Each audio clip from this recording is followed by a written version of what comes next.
ତାକୁ 3 ବର୍ଷ ହେଲାଣି ଆମର ଏଠି ଆରୋଗ୍ୟ ବିଭାଗ ହେଇଛି ଆମର ଅଫିସ ହେଇଥିଲା କିନ୍ତୁ ଆଜି ପର୍ଯ୍ୟନ୍ତ କାର୍ଯ୍ୟକାରୀ ହେଇପାରୁନି।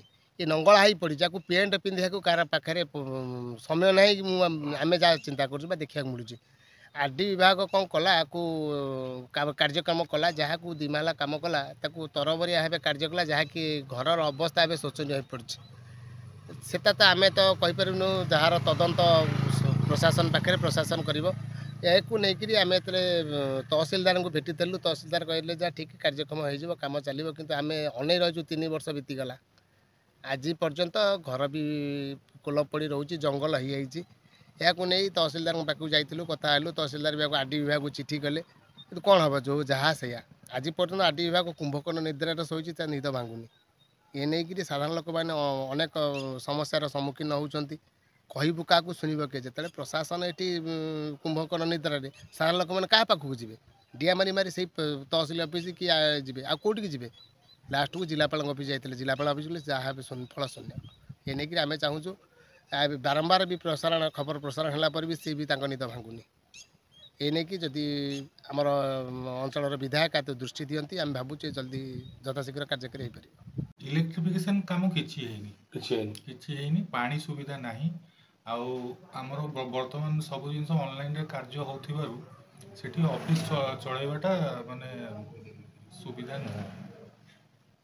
ସେ ନେଇକି ଭୟ କରୁତ ହଁ ସେ ତାପରେ ଦ୍ୱିତୀୟତଃ ସେ ଘର ଟିକେ ଗୋଟେ ଆଡ଼କୁ ଢଳିକି ରହିଛି ଆମକୁ ଭୟ ବି ଲାଗୁଛି ସେ ଘର ଭିତରୁ ପଶିବା ପାଇଁ।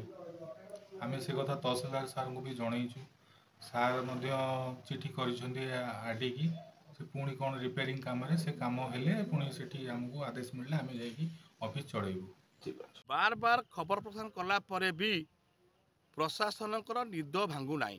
ଏଠି କହିବାର ଅର୍ଥ ହେଉଛି କ'ଣ ମାର୍ସାଇ ବ୍ଲକ ଦଶୀପୁର ପଞ୍ଚାୟତର ପଳାଶପୁରରେ ଥିବା ଆର୍ଆଇ ଅଫିସ୍ ଆଜିକି 3 ବର୍ଷ ହେଲାଣି ଆର୍ଆଇ ଅଫିସ୍ କଲର ଦିଆହେଉଛି ପୁଣି ଆର୍ଡି କରିଛି ସେ ବିଲ୍ଡିଂ।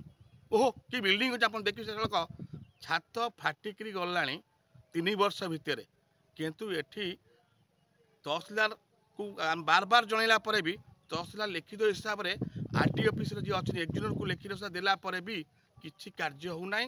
ଆର୍ଆଇ କହୁଛନ୍ତି ଯେ ଏଠିକି ଆସିଲେ ଡର ମାରୁଛି। କାହିଁ ଡର ମାରୁଛି ନା ଏକରେ ଯେଉଁ ଆର୍ଡି ଘର ହେଇଛି ଅଣେଇଛି ଗୋଟା ପଟକୁ ତାପରେ ଇଲେକ୍ଟ୍ରିକ୍ ଜିନିଷ କିଛି ସାମଗ୍ରୀ କିଛି ନାହିଁ ତାପରେ ଏଠି ପାଣିର ସୁବିଧା ବି କିଛି ନାହିଁ। ଏ ନେଇକରି ତା ଭିତରକୁ ପଶିବା ପାଇଁ ଡରୁଛନ୍ତି ଆର୍ଆଇ ମହେଶ। ପଳାଶପୁର ଦଶୀପୁର ପଞ୍ଚାୟତର ଯେଉଁ ଯାଉଛନ୍ତି ମାର୍ସା ଘାଇ ଏଠୁ 8 କିଲୋମିଟର ଆର୍ଆଇ ଅଫିସ୍ କି ଚାଲିକି ତ ଯାଉଛି କି ସାଇକେଲରେ ଯାଉଛି ସେ ନେଇକରି ପ୍ରଶାସନ କାହିଁକି ଚୁପ୍ ହୋଇଛି। ଯାହା ଜଣାପଡ଼ୁଛି ଆର୍ଡି ଅଫିସ୍ ପୁଣି 1 ନମ୍ବର କାମ କରେ କିଛି ଅର୍ଥ ପହଞ୍ଚିକି ପ୍ରଶାସନ ପାଖରେ ସେଥିପାଇଁ ଲକ୍ଷ ଲକ୍ଷ ଟଙ୍କା ଏଠି ଯାହା ଦେଖୁଥିବେ ଜଙ୍ଗଲ ହେଲାଣି ଲାଷ୍ଟ ଭୂତ କୋଟି ପାଟିଲାଣି। ଯାହା ମାନ୍ୟବର ବିଧାୟକ ଶ୍ରୀଯୁକ୍ତ ଅତୁଲ ନାୟକ ଯିଏ ମନ୍ତ୍ରୀ ଅଛନ୍ତି ସେ ଏଠି ଉଦ୍ଘାଟନ କରିଥିଲେ ଯେ ପଞ୍ଚାୟତବାସୀ ବାହାରକୁ ନ ଯାଇ ଏଇଠି ହେବ ଆର୍ଆଇ ଅଫିସ୍। ଏଇ ଦେଖୁন ସେ ଦେଖିବେ ଆପଣ ବାର ବାର ଖବର ପ୍ରସାରଣ କଲା ପରେ ବି ଜିଲ୍ଲା ପ୍ରଶାସନ ଚୁପ୍। ଏଠି ଯାହା ଆପଣ ଜାଣିପାରୁଥିବେ ରାଜ୍ୟ ସରକାରକୁ ଏଠି ବଦନାମ କରୁଛି କିଏ।